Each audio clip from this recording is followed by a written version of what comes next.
To Politicos news express prime time. నేను మీ రాణి నాయుడు. ఈ రోజు ఇప్పటి వరకు ఉన్న అప్డేట్స్ ఏంటో ఈ బులెటిన్ లో చూద్దాం. వైసీపీ హయాంలో వాహనాల ద్వారా నెలలో మొదటి రోజు సగటున 11 లక్షల మందికి రేషన్ పంపిణీ చేస్తే రేషన్ దుకాణాల ద్వారా సగటున 18.87 లక్షల మంది సరుకులు అందుకున్నారని మంత్రి నారా లోకేష్ తెలిపారు. ఎప్పుడు వస్తాయో తెలియని రేషన్ వాహనాల కన్నా దుకాణాలకు వెళ్లి సరుకులు తెచ్చుకోవడమే ప్రజలు సౌకర్యంగా భావిస్తున్నారనేందుకు ఇది నిదర్శనమని మంత్రి లోకేష్ పేర్కొన్నారు. రాష్ట్ర ప్రజలు కోరుకున్న విధంగా చౌక ధరల దుకాణాల ద్వారా పండుగ వాతావరణంలో రేషన్ పంపిణీ విధానానికి శ్రీకారం చుట్టిన పౌర సరఫరాల శాఖ మంత్రి నాదెండ్ల మనోహర్ కు మంత్రి నారా లోకేష్ అభినందనలు తెలిపారు. ఇది పురోగమన విధానం, పేదలకు సక్రమంగా నిత్యావసరాలు అందేలా చూడాలనే కూటమి ప్రభుత్వ నిబద్ధతకు నిదర్శనమని ఆయన ట్విట్టర్లో పేర్కొన్నారు.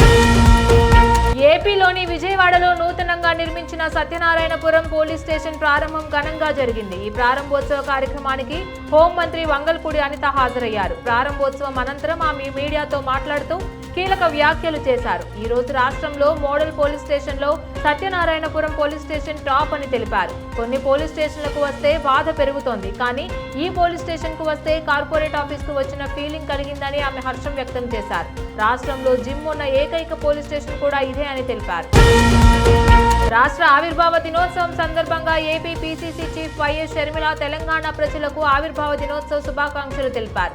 రాష్ట్రాలుగా వేరైనా తెలుగు ప్రజలు అందరం ఒక్కటే అని ఆమె తేల్చి చెప్పారు. రాష్ట్రంలో నియంత పాలనకు, బానిసత్వానికి స్వస్తి చెప్పి నేడు కాంగ్రెస్ ప్రభుత్వంలో ప్రజాపాలన అందిస్తోందని తెలిపారు. హస్తమే అభయహస్తంగా తెలంగాణ రైజింగ్ నినాదంతో అన్ని రంగాల్లో రాష్ట్రాన్ని అగ్రగామిగా నిలుపుతూ అభివృద్ధికి, సంక్షేమానికి పెద్దపీట వేస్తున్న తెలంగాణ ముఖ్యమంత్రి రేవంత్ రెడ్డి, ఉప ముఖ్యమంత్రి బట్టి విక్రమార్క, ఇతర కేబినెట్ మంత్రులకు, ఎమ్మెల్యేలకు, పార్టీ నేతలకు వైఎస్ షర్మిల ప్రత్యేక శుభాకాంక్షలు తెలిపారు.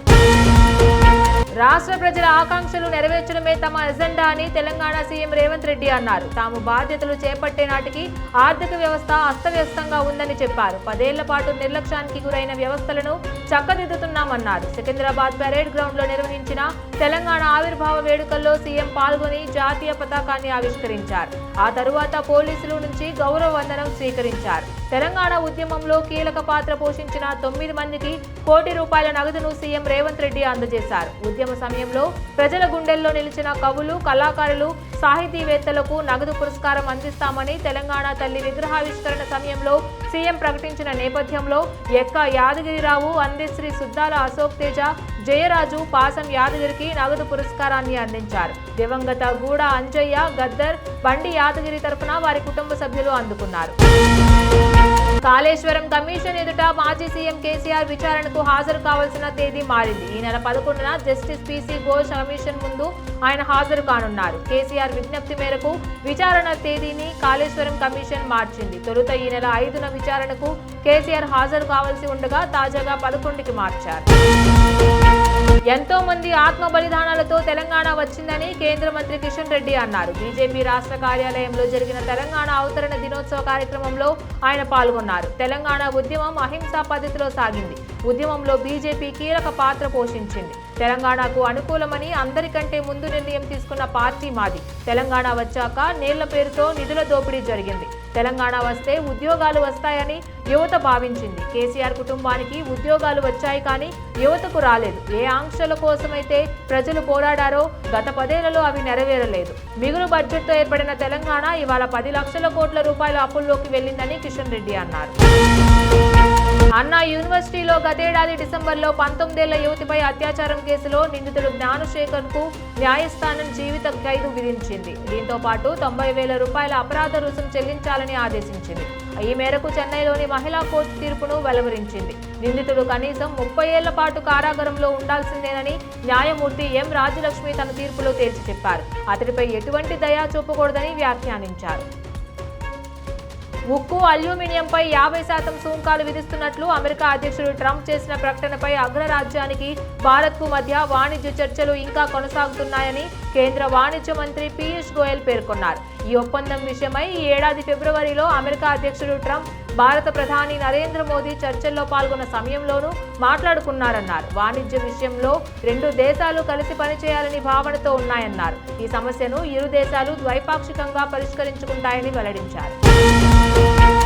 రఫాలోని గాజా హ్యుమానిటేరియన్ ఫౌండేషన్ కేంద్రం వద్ద జరిగిన కాల్పుల ఘటనకు ఐడిఎఫ్ దళాలే కారణమన్న ఆరోపణలు ఇజ్రాయెల్ తిరస్కరించింది. ఈ ఘటన వెనుక హమాస్ ఉందని ఇజ్రాయెల్ సైన్యం ప్రకటించింది. దీనికి సంబంధించి ఓ డ్రోన్ వీడియో కూడా విడుదల చేసింది. ఆహారం తీసుకోవడానికి వెళ్తున్న ప్రజలపై ఓ గన్మెన్ కాల్పులు జరుపుతున్నట్లు డ్రోన్ చిత్రీకరించిన దృశ్యాల్లో ఉన్నాయి. అక్కడి ప్రజలు ఆహారం తీసుకోకుండా అడ్డుకోవడానికి హమాస్ తన చేతిలో ఉన్న శక్తినంతా ప్రయోగించింది అని ఐడిఎఫ్ ట్విట్టర్లో ఆరోపించింది. ఈ దాడిలో 31 మంది ప్రాణాలు కోల్పోయారు. దీనికి హమాస్, ఇజ్రాయెల్ పరస్పరం నిందించుకుంటున్నాయి. సిద్ధు జొన్నలగడ్డ హీరోగా తెరకెక్కుతున్న చిత్రం తెలుసు కదా. అయితే నీరజ కోన దర్శకులుగా పరిచయం కానున్నారు ఈ సినిమాతో. తాజాగా ఈ సినిమా విడుదల తేదీని ప్రకటించారు. సిద్ధు తన స్టైల్లో ఫన్నీగా దీన్ని రివీల్ చేశారు. రాశి ఖన్నా, శ్రీనిధి శెట్టి ఇద్దరు సిద్ధుతో వీడియో కాల్ మాట్లాడుతున్నట్లు చూపిస్తూ అక్టోబర్ 17న ఈ సినిమా విడుదల కానున్నట్లు తెలిపారు. ఐపీఎల్ 2025 సీజన్ క్వాలిఫైర్ 2లో భాగంగా ముంబై ఇండియన్స్, పంజాబ్ కింగ్స్ మధ్య అహ్మదాబాద్ వేదికగా ఆదివారం మ్యాచ్ జరిగింది. ఈ పోరులో పంజాబ్ కింగ్స్ 5 వికెట్ల తేడాతో విజయం సాధించింది. మ్యాచ్ అనంతరం హార్దిక్ పాండ్యా మాట్లాడారు. శ్రేయస్ అయ్యర్ చక్కగా బ్యాటింగ్ చేశాడని, తమ బౌలర్లు అనుకున్న మేరకు రాణించలేకపోయారని అన్నాడు. శ్రేయస్ అయ్యర్ అద్భుతంగా బ్యాటింగ్ చేశాడు. అవకాశాలను సద్వినియోగం చేసుకుని పరుగులు రాబట్టాడు. మా జట్టు మంచి స్కోరే చేసింది, కానీ మా బౌలింగ్ యూనిట్ అనుకున్న విధంగా విజయం సాధించలేకపోయింది. మేము అనుకున్నట్లుగా మా ప్రణాళికను అమలు చేయలేకపోయాం. కీలక సమయంలో బుమ్రా సేవలను సరిగా ఉపయోగించుకోలేకపోయామని హార్దిక్ పాండ్యా అన్నారు. విద్యుత్ వాహనాల తయారీ దిగ్గజం టెస్లా భారత్లో కార్ల తయారీకి సుముఖంగా లేదని కేంద్ర భారీ పరిశ్రమల శాఖ మంత్రి హెచ్డి కుమారస్వామి వ్యాఖ్యానించారు. కానీ దేశీయంగా షోరూంలు ఏర్పాటు చేసే ఆసక్తి ఉన్నట్లుగా వెల్లడించారు. భారత్లో విద్యుత్ కార్ల తయారీని ప్రోత్సహిస్తూ కేంద్రం తీసుకొచ్చిన పథకానికి అవసరమైన మార్గదర్శకాలను ప్రెస్ కాన్ఫరెన్స్ లో తెలియజేస్తూ ఈ విషయాన్ని చెప్పారు. ఇవి బులెటిన్ అప్డేట్స్. ఇక మరిన్ని అప్డేట్స్ కోసం stay tune to Politicos media. Please subscribe to the channel and download the Politicos app from the links in the description.